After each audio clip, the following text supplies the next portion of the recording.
They just run out of time. The queen is completely free, so they resign. Was hanging. The pawn is pinned to the rook. It cannot move. My opponent had to resign. Can you believe that I raised 200 rating points, won a lot of games by playing this opening? It starts with playing the pawn in front of the rook for the first 2 or 3 moves. We are on a mission to decode the secrets of Hikaru disrespect Gambit by analyzing the most recent games I played. All the games are super fun, they are hilarious, and there's something to learn. So we start with our usual h5, h4, h3. Full disrespect. I go with a structure similar to King's Indians type with a very weird pawn structure with a castle, and then I offer a trade of knights. Bishop takes, and then I threaten their bishop, trying to just dislodge the pawn structure a bit. And now they play bishop b2, blundering the bishop. The only problem is the rook was also trapped, so they resign and the game ends. So this was a very sweet short game. For the main course, we have 3 more games, and at the end I have a special game for you. So we start with our usual setup again, h5, h4, h3, complete disrespect.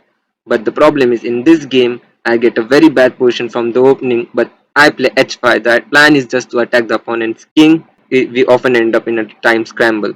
So I sacrifice my pawn and play rook h5, blundering the rook. They take, I take, and now they forget. And now basically I just start a big attack on the king. And in this position I just sacrifice my bishop. Cause why not? It's bullet chess. Cross, knight, cross, and after a few moves I win their rook. And now I'm completely winning. Like I just bully their king, and now they blunder their queen. The queen is completely free to take. I just hunt the king down. Here there was a checkmate into. I missed it. We're very low on time.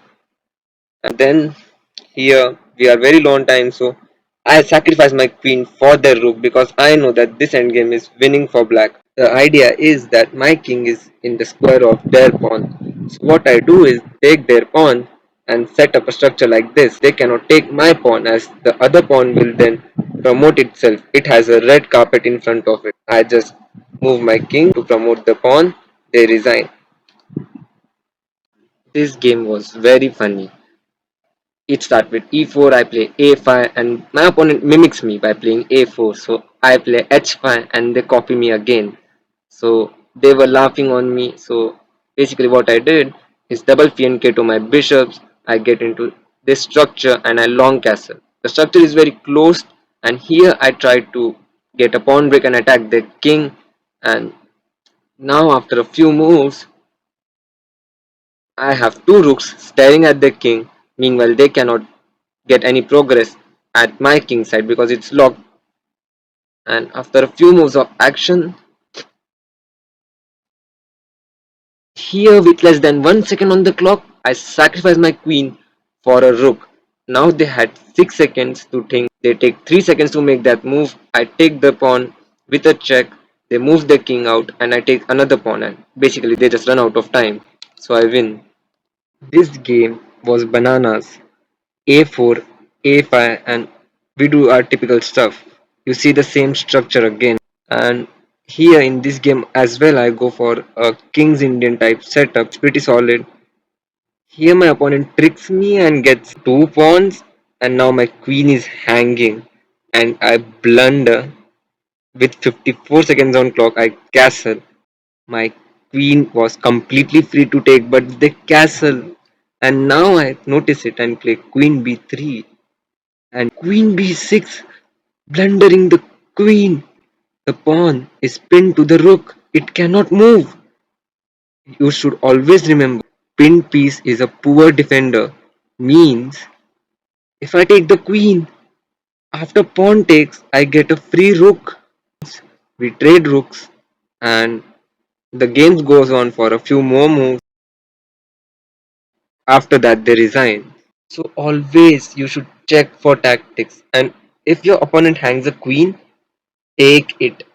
This game, last game, was a pure drama. If you were able to stay until here, this is like a reward for you. This is the reason you clicked on this video. So I got bored, so I play a3 this time. g6. Now I play a4, bishop g7, d3, e6, g3, Knight e7, bishop d2 castles, knight f3, king's Indian type setup again. My opponent plays a6, b3, b5, rook a2, bishop b7. By the way, my rook was hanging. My opponent didn't even see they had 58 seconds on the clock. This is insane. Rook a2, bishop b7, and we trade bishops, and I have this position. And now I play queen b3, bishop a6. In this position I play knight e5, trying to do something, and now I put my knight back because I didn't like the idea. Knight c6, rook c1, pinning the knight to the queen. And now in this position, my opponent sacrifices the queen for nothing. How do you even do this? Free queen. So I play queen d1, as it's bullet chess and I am really bad at bullet chess. So knight cross a2, queen c2, knight b4, queen c1, and now it's a fork. The queen snipes the king along the long diagonal, and knight on a2 is dead. And now my opponent plays bishop d3, sacrificing the bishop for nothing. Like, why do you play chess like this? You literally gave me a bishop for a pawn. It doesn't end over here. I try attacking my opponent. Look at that. And now it's mate. They are in a mating net. I set up a discovered attack and a mating net. And now I play knight c6. It's a discovered attack and checkmate in few moves. And my opponent had to resign. If you love this video, subscribe to the channel, like it, share it with your friends, or go watch Hikaru. Goodbye.